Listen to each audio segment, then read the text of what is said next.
day and night. Jesus Christ. Well, all I gotta say is this is a tremendous, album. Like I thought this was a really great album. Yeah, I agree with that. Overall, I mean, I didn't like it as much at first. Like I was playing on shuffle, and it felt a little slow. And then the song with Show Up with Skepta and Pop Smoke came on, and that turned me around.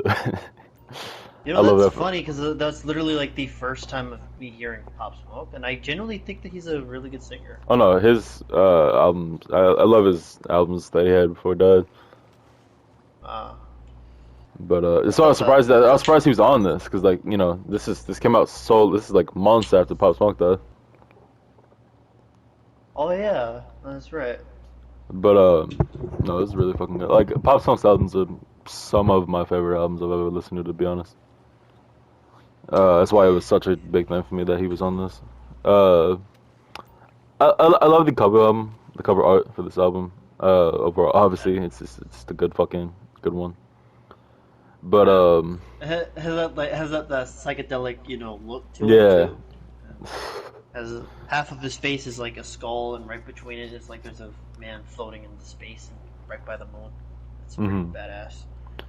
but my only issues with this album overall are like it doesn't compare to Man on the Moon 1, and I mean 2 to an Yeah. extent. Like I don't know, it's just so fucking like those albums are so fucking good, you know? Mm-hmm. Like Mr. Rage Mm. and Solo Dolo, like even Marijuana, like you can't really compare that shit like In My Dreams, you know. And obviously, Day and Night is just the best thing he's ever made. Day and Night and Pursuit of Happiness are like his best songs like ever. Did you you know. think he sounded different in this album He compared to did, the other yes. ones? I did think he did. It was more singing, I would say. Yeah, and his voice sounded a little more, Higher deeper than it pitch. is before. How it's bigger. I thought it was Yeah, like because higher. It definitely felt like yeah, lighter. really, That's the word. It felt yeah. lighter to me. Cause like he's not rapping, he's like singing. So it just felt like Ah, okay. lighter. Okay, yeah, that's true. I want to But it's just say, it was still a really solid uh, album though. I really enjoyed listening to it. yeah, I agree. It's set to be his most bought album like off the release. Oh, I can't imagine what it would look like on the vinyl too. Oh my god, Probably look I pretty. hope they make a great vinyl for that. And Yeah, so it's like I someone feel. like if he dropped his first album, how fucking good it is. If that was something he dropped today, it should be wild. Like actually fucking like trending everywhere. But obviously that that album got him popular anyway. But like the sales he would get for that being his like the sales he would get for that debuting now with his fame, Jesus Christ, like it would be insane. But how'd you feel about the Scots? It was him and Travis Scott. Remember the Fortnite event they had? Oh Did you yeah. listen to that song? Uh, I I thought it don't was think pretty I good. did. You have told me about it though. Yeah. Yeah, it was a really good song. I don't know him and Travis Scott really like each other's music and shit, and they work a lot together a lot.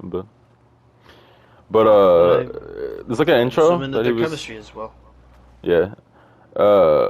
They had the intro to this album that he was talked about music about the album before they like release it.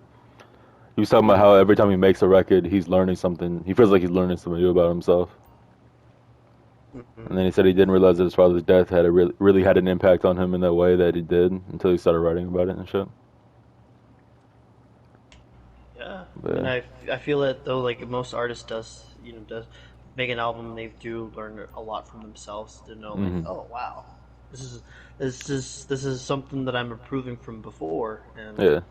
you know, and I'm And it's pretty sure that in the next episode, because it right at the end of the song, it says to be continued, so there will be another, Man on yeah, the there's Moon definitely album gonna for keep sure. getting more.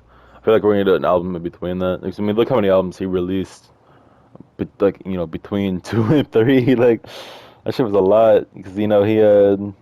Because I mean, he had Man on the Moon, and then he did the deluxe edition. Then he had Man on the Moon Volume 2, and then he went like wild. Like 2013, we had the fucking We had Speed and Bullet, we had Satellite Flight, we had Passion, Pain, and Demon.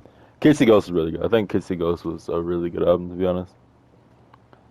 I'm gonna have to retract my steps again to listen to his other albums because Yeah. this is actually the only album I've actually listened to Oh, all in one really? sitting.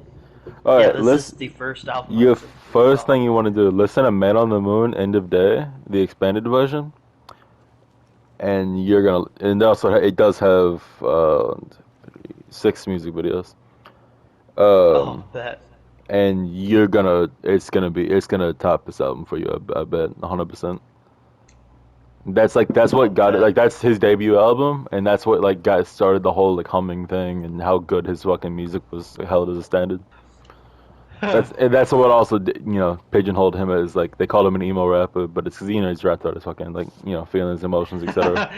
Emo rapper. It's just because he always That's talked about his hilarious. fucking like feelings and shit. But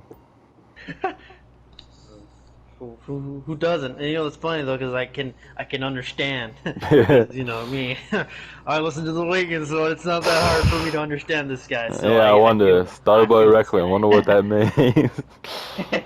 um, Be quiet. Soji, like, what do you rate this overall? Since it's the only album I've heard from Kid Cudi, I would actually give this I would give this a 9.5 out of 10. That's not bad. Yeah. I'm giving it like I would give it like honestly if it didn't turn around for me at that like halfway point, I would have given it like a 6 or maybe a 5.5. But I'm giving it a solid like a 7, maybe 7.5, just because of how good that's like it. Once it turned around, it was really good. I did find out there was a Trippie Redd song in the album, so I deleted that off my library because I don't like Trippie Redd. So I same with the Joji song. Uh, I completely purged Trippie Redd off of my shit. All right, Faris. So online, that is the end of the thing. We will eventually we'll be reacting to actual songs live and shit when we get like a live action setup. Anyways, that was the end of the episode. yes. Subscribe.